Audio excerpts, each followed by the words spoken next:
Hello, my name is Alexio, and today we're going to be talking about Blackpink and Kiss of Life. Last week was one of the craziest weeks in K-pop ever, and I'm going to tell you why. It all started when an anonymous Discord user who goes by the name YG Leaker made a post saying that they got fired from YG, and in retaliation, they were going to leak confidential company information that could destroy the company's reputation. The leaker also claimed to have terabytes of data on not just YG Entertainment, but other big entertainment agencies like Hybe, JYP, SM, and Blockberry Creative. And soon after that, the leaker got to work and started posting some unreleased and supposedly secret company content. But some of the content was already widely known amongst K-pop fans, and some of it was actually surprising. The leaks included pre-debut videos of Blackpink featuring Miyeon of Idol, scrapped music videos, and unreleased music demos, but the content that got the most traction were the videos of pre-debut Jennie, Lisa, and Rosé saying the N-word. Those clips have made the rounds all over TikTok, Twitter, and YouTube, and YG tried to do damage control and get the footage taken down, but they were just too late. The damage had already been done. Blackpink has been getting dragged all over the internet, but I would say that the two members that are getting the brunt of the backlash are Jennie and Rosé, and rightfully so, because the both of them were brought up in English-speaking countries, Jennie in New Zealand and Rosé in Australia. So they should have known about the cultural sensitivity around the usage of the word. Lisa, on the other hand, is getting a lot of hate too, but her saying the N-word doesn't come across as surprising because she has been a repeat offender when it comes to cultural appropriation. And so far, none of the members have come out to apologize or even issue statements about the controversy.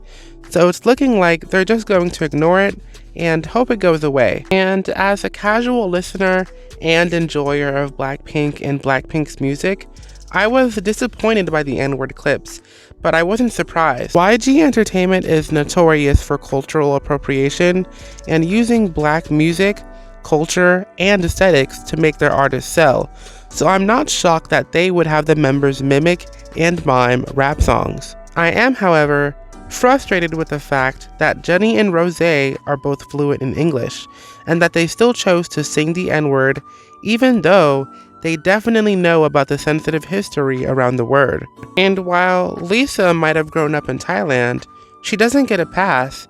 She could have and should have done research on what YG staff were making her sing for their evaluations, and not just blindly repeating whatever they told her to. And I don't care what anyone says, everyone, and I mean everyone, even people outside of the US, knows that the N-word is a bad or offensive word. That's why in many parts of the world, other cultures have their own N-word, or they use an equivalent of the N-word in their own languages. It's because anti-blackness and anti-black racism is global. So a lot of these idols can feign ignorance or pretend that they don't have enough education as an excuse.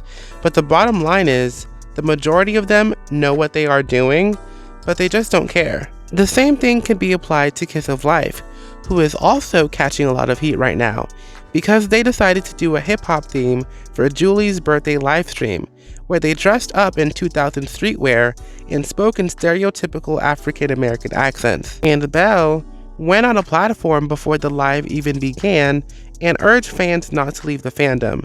So you can't tell me that she didn't know what she was doing. They went all out for this supposed birthday theme. They spoke in slang, wore chains, had Hunnell's hair and cornrows, and they even referred to Belle as Taco Bell. They were basically putting on their best Black and Latino impression and cosplay. Their company, S2, initially issued an apology, but it was met with backlash. So they decided to release a second apology that was supposedly written by the members themselves. In my opinion, both apologies suck because they don't even address the communities that they offended, and they don't address the root issue. And this situation is even more frustrating because this isn't the first time that they've been caught up in something like this. Julie got in trouble previously for saying the N-word in a pre-debut video, and she was urged to apologize, and she did. But it's such a slap to the face because she said the same exact things in that apology that she said in this one about educating herself and maturing. So that just tells me that her first apology was insincere and it wasn't genuine. Honestly, whatever happened to normal birthday streams where they dress normally and sing happy birthday?